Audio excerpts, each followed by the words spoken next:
भाइयों बहनों, हमारे कांग्रेस के मित्र आजकल क्लेम कर रहे हैं एनडीए के बजाय यूपी के समय कृषि ठीक से चली है। अरे अटल जी की जब सरकार थी, अन्न के भंडार भरे रहते थे और अखबार में खबरें आती थी अन्न इतना है रखने के लिए जगह नहीं है, चूहा खा रहा है, पानी में भीग रहा है, सड़ रहा है। देश में लाल बहादुर शास्त्री के जाने के बाद ये पहली सरकार ऐसी आई मनमोहन सिंह जी की जिसको अन्न बाहर से मंगवाना पड़ा। और मेरे भाइयों बहनों, मैं पूरी यूपीए सरकार को चैलेंज करता हूं, पिछले 5 साल में हिंदुस्तान में कृषि के क्षेत्र में जो डेवलपमेंट हुआ है वो सिर्फ एनडीए स्टेट रूल में हुआ है। आप बिहार में जाइए, मेरे नीतीश कुमार ने एग्रीकल्चर में क्रांति की है। आप राजस्थान में जाइए, मेरी बहन वसुंधरा राजे ने कृषि में क्रांति करके दिखाई। आप मध्य प्रदेश जाइए, मेरे भाई शिवराज जी ने कृषि के क्षेत्र में क्रांति की। इतना ही नहीं, गुजरात जो कभी कृषि क्षेत्र में नाम नहीं था हमारा, आज हिंदुस्तान में कृषि क्षेत्र में गुजरात नंबर 1 पर पहुंच गया। ये सारे एनडीए रूल के जो स्टेट हैं वहां हुआ है। कांग्रेस रूल स्टेट में एक भी जगह पे नहीं हुआ है। देश के अर्थ कारण को जानने वाले मेरी इस बात को देख ठोक करके जांच कर ले। देश की जनता को मूर्ख बनाया जा रहा है।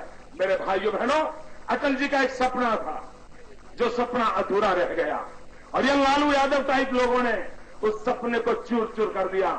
अटल जी का सपना था भारत के किसानों को हमेशा हमेशा के लिए संकटों से मुक्ति दिलाने का सपना था। भारत के किसानों की भलाई करने का सपना था और वो सपना था नदियों को जोड़ने का, नदियों के एकीकरण का एक सपना था। मनमोहन सिंह की सरकार ने उस योजना को डब्बे में डाल दिया, वो योजना अटक गई। भाइयों बहनों, मैंने गुजरात में 20 नदियों को जोड़ा है और 20 नदियों को जोड़ा है, उसके कारण 19 नदियां जो मृतप्राय पड़ी थी, कभी उसमें पानी देखा नहीं था, आज वो 365 बहने लगी है और उसके कारण मेरा किसान वहां पर आत्महत्या करने के लिए मजबूर नहीं होता है। देश के किसानों को बचाना होगा। भारत कृषि प्रधान देश है, ये पहचान बनानी होगी। तो मेरे भाइयों, नदियों के एकीकरण के कार्यक्रम को आगे बढ़ाना पड़ेगा। और मैं आडवाणी जी को अभिनंदन देता हूं, बादल साहब को बधाई देता हूं कि उन्होंने नदियों के जोड़ने के इस अभियान को समर्थन किया है। आडवाणी जी ने शपथ ली है कि आडवाणी जी की सरकार बनने के बाद किसानों की भलाई के लिए नदियों को जोड़ने का, किसानों की भलाई करने का एक महान अभियान हमारे यहां चला जाएगा। भाइयों बहनों, मैं प्रधानमंत्री जी से एक सवाल करना चाहता हूं। प्रधानमंत्री हमें जवाब दे। प्रधानमंत्री ने बयान दिया, अगर क्वाट्रोची के खिलाफ कोई गुनाह न बनता हो तो एक निर्दोष व्यक्ति को कब तक परेशान करना चाहिए। एक क्वाट्रोची के सेवा में श्रीमान मनमोहन सिंह जी के बयान दिया है।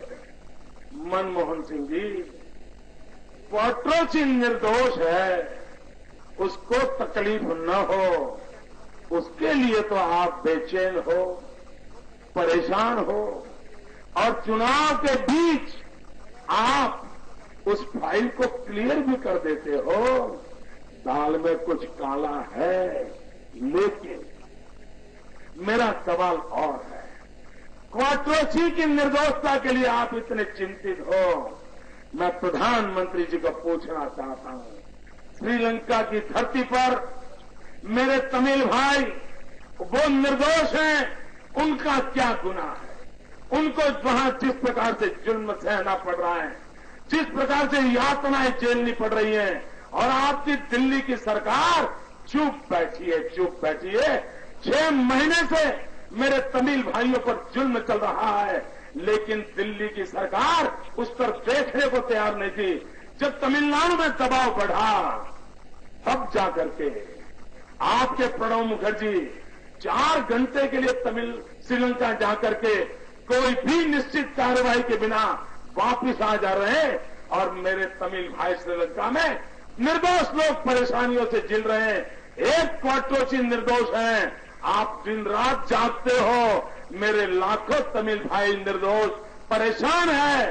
प्रधानमंत्री जी आप चुप हो और इसलिए देश इस बात की चिंता कर रहा है। भाइयों बहनों, ये 2009 का चुनाव, इसके पहले अनशन पूरा हो गया। शायद दुनिया में इतना छोटा आमरणांत अनशन जगत में कभी नहीं हुआ होगा। इस चुनाव में दुनिया इस बात को याद रखेगी कि विश्व का सबसे छोटे समय का आमरणांत अनशन इस चुनाव में हिंदुस्तान की जनता ने देखा। मेरे भाइयों बहनों, इस चुनाव में वोट बैंक की राजनीति को दफनाना है, विकास की राजनीति को अपनाना है। भारतीय जनता पार्टी, एनडीए के सभी गठबंधन, उनको विजयी बनाना है। मेरे भाइयों बहनों, आज मेरी पहले से पश्चिम उत्तर प्रदेश में कई चुनावी रैलियां निश्चित हैं। मुझे बीच में से जाना पड़ रहा है। मैंने सभी वरिष्ठ नेताओं से क्षमा मांगते हुए इजाजत मांगी है और मैंने कहा था मुझे शुरू में बुलवा लीजिए ताकि मैं पश्चिम उत्तर प्रदेश के दौरे पे जा सकूं। कल मुझे हिमाचल का दौरा करके इस पूरे चुनाव अभियान को कल कुल्लू में समापन करना है। मैं बीच में जाऊंगा, उसे अविवेक न माने। पंजाब की जनता मुझे क्षमा करेंगी, वरिष्ठ नेता मुझे क्षमा करेंगे। और फिर एक बार आप सबको मैं विश्वास दिलाता हूं, 16 तारीख शाम को देश इस रैली को याद करेगा कि चुनाव के दरमियान एक लघु भारत पंजाब की धरती पर इकट्ठा हुआ था। पूरे हिंदुस्तान को आंदोलित करने का काम इस रैली ने किया था। भाइयों बहनों, इमरजेंसी के पहले दिल्ली में जयप्रकाश नारायण जी के नेतृत्व में एक रैली हुई थी जिसने कांग्रेस सल्तनत को उखाड़ फेंका था। आज मैं देख रहा हूं लुधियाना की धरती पर ये वैसा ही अवसर है। जयप्रकाश जी नहीं है, उनके आशीर्वाद हमारे साथ है।